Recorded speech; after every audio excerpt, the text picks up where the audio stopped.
بسم اللہ الرحمن الرحیم۔ السلام علیکم ورحمۃ اللہ وبرکاتہ۔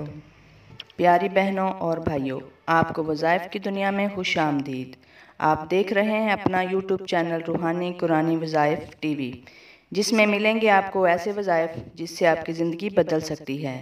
تو پیاری بہنوں اور بھائیوں، اگر آپ چینل پر نئے ہیں تو پہلے چینل کو سبسکرائب کریں، لائک کریں اور گھنٹی کا بٹن ضرور دبائیں تاکہ آپ دیکھ سکیں معلومات سے بھرپور ویڈیوز۔ تو چلتے ہیں روحانی قرآنی وظائف ٹی وی کی طرف۔ وظیفہ پڑھنے کا طریقہ۔ کوئی بھی وظیفہ پڑھنے سے پہلے اس کے الفاظ کی صحیح ادائیگی سیکھ لیں، پھر کتاب میں غور سے اس کے پڑھنے کا طریقہ دیکھ کر اس طریقے پر اسے پڑھیں۔ وظیفہ باوضو قبلہ رخ بیٹھ کر مکمل توجہ اور یکسوئی سے پڑھیں۔ کوشش کریں کہ وظیفے کے دوران مطلوبہ ہدف سے آپ کی توجہ ہٹنے نہ پائے۔ وظیفہ پورے اعتماد اور یقین سے پڑھیں۔ اعتماد جتنا پختہ ہوگا نتیجہ اتنا ہی یقینی ہوگا، اور اعتماد جتنا کمزور ہوگا نتیجہ اتنا مشکوک ہو جائے گا۔ اس لیے کہ حدیث قدسی میں اللہ تعالیٰ فرماتے ہیں، آنا عند حسن ظن عبدی بی، میں اپنے بندے کے ساتھ ویسا معاملہ کرتا ہوں جیسا وہ مجھ سے گمان کرتا ہے۔ جس وظیفہ کے جو فوائد ہم نے بتلائے ہیں، نہ صرف ان کا پختہ یقین کریں اور اللہ تعالیٰ سے وہ تمام فوائد مانگیں، بلکہ ان کے علاوہ ان کے جو دوسرے فوائد اللہ کے علم میں ہیں وہ فوائد بھی اللہ سے مانگیں۔ ہر دعا، آیت، وظیفہ اور عمل پڑھتے وقت سب سے پہلے اس کے اخروی فوائد اللہ سے مانگیں کہ یا اللہ، اس دعا کی بدولت ہمارا جنت میں مقام بلند سے بلند تر فرما دے۔ اس کے بعد جس دنیاوی مقصد کے لیے پڑھ رہے ہیں وہ مقصد مانگیں، پھر اس وظیفے کے تمام وہ خواص جو آپ کو معلوم ہیں یا معلوم نہیں وہ سب مانگیں۔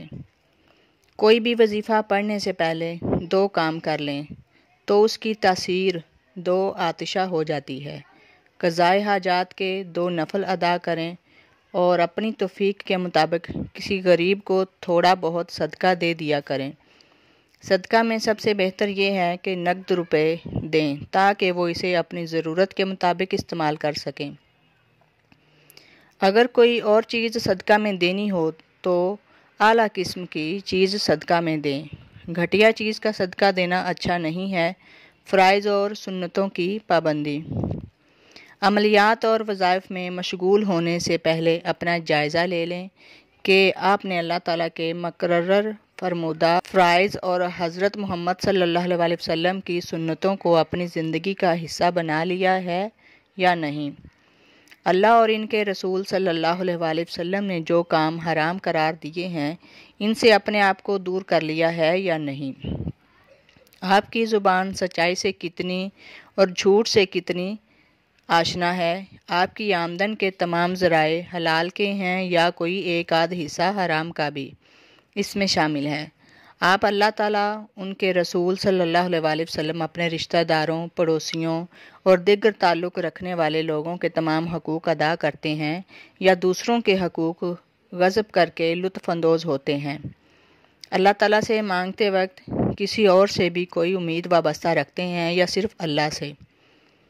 جس آدمی کے فرائض پورے نہیں، جو حضور اقدس صلی اللہ علیہ وسلم میں تعلیم کی سنت کے مقابلہ میں کفار کے طور طریقوں یا بدعات اور خرافات کا دل دادا ہے، جو آدمی خدا اور اس کے رسول کے حرام کیے ہوئے کاموں کو اعلانیہ طور پر اپنا اوڑھنا بچھونا بناتا ہے، جس کی زبان پر سچ کم اور جھوٹ زیادہ جاری رہتا ہے، جو شخص اللہ کے حقوق پورے نہیں کرتا، اس کے رسول صلی اللہ علیہ وسلم کے حقوق ادا کرنے پر آمادہ نہیں ہوتا، بیوی بچوں کے حقوق ادا نہیں کرتا، عزیزوں رشتہ داروں کے حقوق ادا نہیں کرتا، پڑوسیوں اور تعلق داروں کے حقوق ادا نہیں کرتا، عام مسلمان بہن بھائیوں کے حقوق سے کھیلتا ہے، غیر مسلم بھائیوں کے حقوق ہڑپ کرنے میں عار محسوس نہیں کرتا، خدا سے بھی مانگتا ہے اور غیروں سے بھی امیدیں لگاتا ہے۔